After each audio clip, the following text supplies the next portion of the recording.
Hello Vault Heads, you are watching the self-proclaimed, sarcastically named Captain KeyForge, also known as PJ Broughton of the Steel City Snufflegators.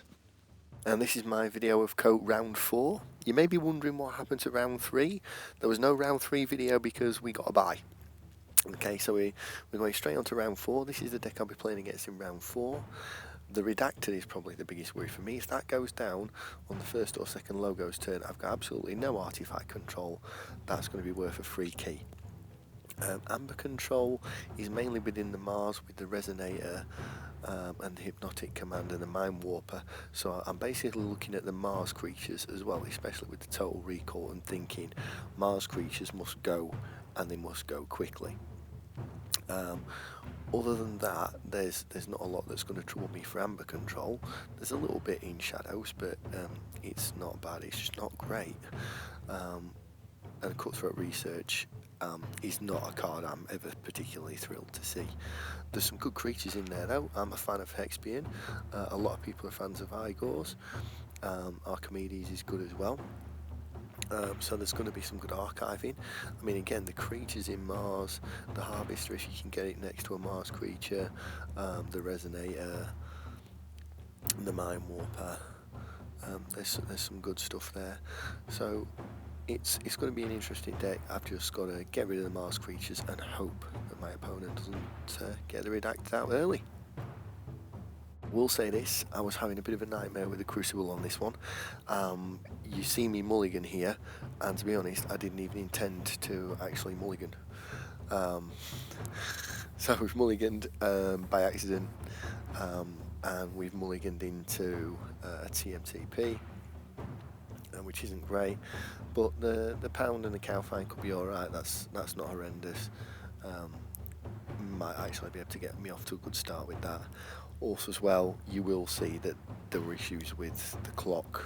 I mean, there we go, it's frozen already, and that's because at some stages it was telling me the ping on the Crucible was 8,000 minutes. The actual original footage for this game is over 40 minutes long, but I've just cut lots of stuff out. So IDKMAN there, my opponent from Team Exalted A, he's played down the Jar Goggle on his first turn. Obviously he's put a card underneath it, passed the turn to me, and as I said, I'm going to go the Pound and Cowfine. The only reason I might have gone Vault Keeper is if there wasn't a creature come down, but the Pound will get rid of the Jar Goggle, leave the Cowfine in place, which is a decent creature for fighting with, and it's not a bad start. So as I say, if you see the clock freeze, yeah, Crucible was playing up, and I apologise to my opponent for that because it did end up taking best part of 40 minutes to play this game, and realistically, when I've actually cut out all the stoppages and stuff like that because of the issues I was having, the video was like 15 minutes long, so that's a bit unfortunate. But it happens, and there wasn't really much I could do about it. For some of the games I was literally stood next to my internet router. So there we go, as I've said, I've played down the Pound and the Cowfine. That's taken out my opponent's Jar Goggle, left the Cowfine in place. That's not a bad Sanctum term next that we could have there. Obviously, you're probably not going to play the Doorstep, but I don't really mind chaining myself with a Too Much to Protect or a Doorstep, because a Doorstep, I mean, the Total Recall, you'll have seen on some of my gigantic creature videos that the Total Recall has generated so much Amber. So yeah, I really don't mind keeping those, because they just threaten. They're just threats. Well, you know, it's kind of like daring your opponent to go up high. And also as well, I do have a hidden stash, so if the hidden stash comes along, I can get one of them into the archive. So he's played Sucker Punch there that will deal 2 damage to the Cowfine. He was probably moving quicker than that, to be fair to him, but it's just probably the amount of time that that's taken to come through to me. So yeah, I mean, as I say, realistically looking at going Sanctum next turn unless something ridiculous happens. And there we go, and he's played Merkins and taken a Flame Wake Shaman out of my deck, but it just popped up like that because of the issues with the Crucible. So yeah, I've gone into Sanctum. I'm going to play the Vault Keeper. I'm going to put the Protect the Weak onto the Vault Keeper to give it a bit of extra armour and a bit of taunt, and then I'm going to play the Mother Norfell next to the Vault Keeper.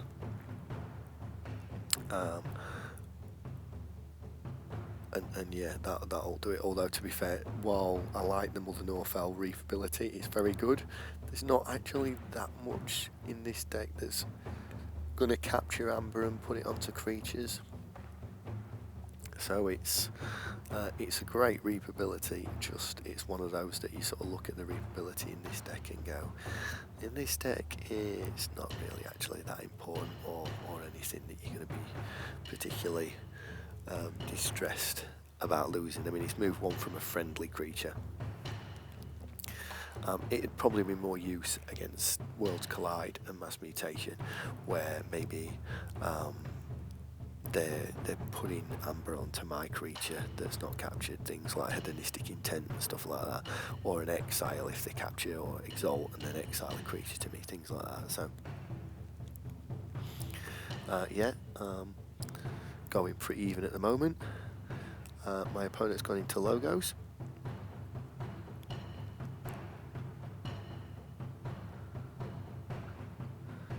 Got 7 cards in his hand because he's taken his archive. So he's taken the card that was under Jar Goggle out of his archive, and it looks like he's going to be playing that this turn.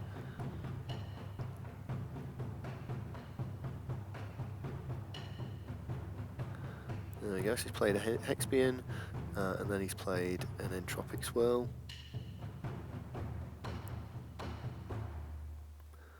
I mean, I'm looking at mine and thinking, Nerve Blast, Gamgee, Bad Penny, Special Delivery. I'll just drop all of those on the next turn, pretty much whatever happens.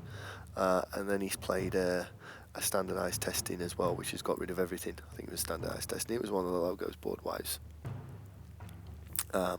So yeah, Nerve Blast will steal 1, nothing to deal damage to, and no point putting my own creatures down before I do that. And then the Special Delivery can go down to hopefully take something important out later on in the game. And then, as I say, I'll play the Gamgee and the Bad Penny as well. And I'm keeping the TMTP. Again, it's one of those, the moment he's gone, my opponent can go for a big burst, especially if they've got something like Total Recall and they're holding it, or they've archived it or something like that. So yeah, it's staying there, especially while I'm not exactly desperately trying to chase the game. So yeah, that's gonna, I'll have the 2 creatures down. There'll be small creatures, but you know, again, 4 Amber after turn 3 with an artifact and 2 creatures down against nothing on the board for the opponent. It's not a bad place to be in. And equally, if I get my Spirit's Way, it won't kill either of those. So now we've got Ronnie. We've got Whistling Darts. Maybe worth going into the shadows again. Depends. If a big board comes down, it may be worth Blinding Light and stunning the big board. But we'll see what we get here. So Mars is coming down. And we've got the Resonator that increases the key cost by 2 for each neighbour it has. So if that stays on the flank, I'm thinking Special Delivery to get rid of it and take it out of the game. And then he's also played a Mother Gun and a Zizix Shotworm. So when I reap now, my creature is going to be stunned because of the Shotworm. But yeah, that Resonator, there we go. If I kill it with the Special Delivery, I'll purge it too. And that could make a massive amount of difference if it comes down next to something taunt, to, you know, with taunt and stuff like that. It could be a real nightmare to get rid of and cost me the game. So while I've got the opportunity to purge that out of the game, that's going. There we go. So that's one of the key pieces in terms of artifact, in terms of Amber control, gone from the game.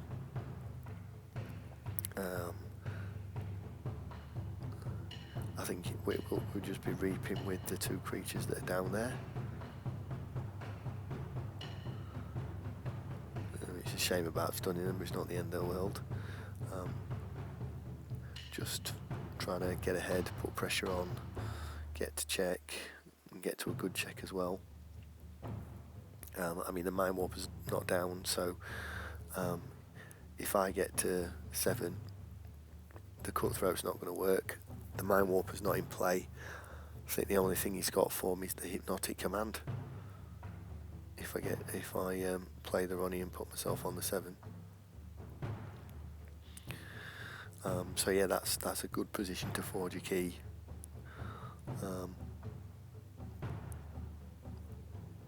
Play the Whistling Darts, which potentially could maybe fish out the Cutthroat Research if it's there.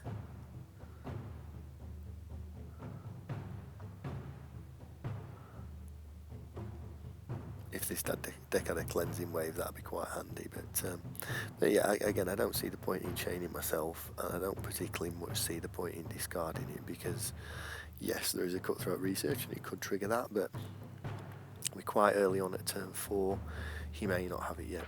So, but again, it fishes it out if he does. So he's gone into Mars and he's played the Mulligan and played a Harvester and an Agent Human. So yeah, I've played the Blinding Light and stunned every Mars creature after going into Sanctum. Then I'm going to play the Samaros. And for the same reason I'm keeping the Too Much to Protect, I'm keeping the Doorstep. There's the Spirit's Way, which at the moment is going to kill everything but the Human, well, it's going to kill half the stuff. We'll have to see what happens after he's played Shadows. So he's played Shadows, he's played Life for a Life, so he's going to kill Human. So he's killed the Agent Human to take off the Samaros. So I'm going into Shadows now to steal one with the Nerve Blast, reap with the Ronnie, and remove the stun from the Bad Penny. But that Spirit's Way there again is going to drop all of his creatures at the moment and none of mine. So well worth a look next turn. I mean, the Into the Fray is going to do nothing with the Gang of Chieftain, and the Shadows creatures aren't doing much fighting wise. They'll just kill them. So probably best just doing the Sanctum next turn. It's just a shame that the other Sanctum card that's come out isn't the best. So my opponent's gone into Logos this turn, so let's see what Logos cards he play. So there comes the Redacted, there's the Cutthroat Research, so that's gone now. And they've put down Redacted, and they've used their Special Delivery to kill my Ronnie, and they've used their Mac the Knife to kill my Bad Penny. I've used the Spirit's Way and used to take hostages, so that's got me to check and taken out all of his board apart from the Hexpians. He's gone into Logos again, put one on Redacted, played an Igor, and put a card in his hand, and then he's reaped with one of the Hexpians, and he's reaped with both of them. So obviously with him being at 9, it's Too Much to Protect time, isn't it? So I've played the Too Much to Protect, I'm discarding the Bad Penny, he's forging a key, and then he's going into Mars. So 2 keys to 1 at the moment. He's used the Mulligan to kill a Hexpian, which is quite smart. Then he's put down a Dominator, the Mind Warper, and the Think Drone. So I'm going to go into Brobnar. I'm going to put the Cowfine down and put the Into the Fray on the Cowfine, so that when the Gang of Chieftain comes down next to it and forces it to fight, I can fight over again with it. So here comes the Gang of Chieftain. Now if I put it into the Dominator, I'll die, but if I fight it into the Hexpian, it'll take out the Igor with its splash damage. Then it'll ready and fight again. Then I can take out the Think Drone and the Mind Warper. Then I can put a little bit of damage into the Dominator. It's just a shame that Dominator was there, otherwise we might have got a massive Amber Burst off the Drummernaught and the Gang of Chieftain, which we've yet to actually see happen in the KOTE tournament. But yeah, Drummernaught return Gang of Chieftain down, Gang of Chieftain will go down, force the Drummernaught to fight the Dominator, and leave the Dominator with not a lot of power left. And again, I'm doing okay. I'm 2 keys to 1, 5 amber in hand, and probably a strong check away from winning the game. So my opponent's gone into shadows, and he's played a Yangtze Ganning, a Bone Rot Venom onto the Gang of Chieftain. But the Gang of Chieftains fought there. The Gang of Chieftain will come down, force it to fight. The Dominator, put Pogo down, and that gets me to check on 6. It's not a strong check, but it's a check. So my opponent's gone into shadows. If I've got anything that takes 1 off me, that will do the job. So they've played a Dust Chronicles, and they've used the Skeleton Key to capture 1 from me. So I've played the Smith there to gain 2, and then I'm going to reap with Pogo, and I'm going to reap with Gang of Chieftain to put myself in a strong check on 10. And I don't think my opponent's got anything that can take me off check there, so I think that's going to be enough to let me win the game.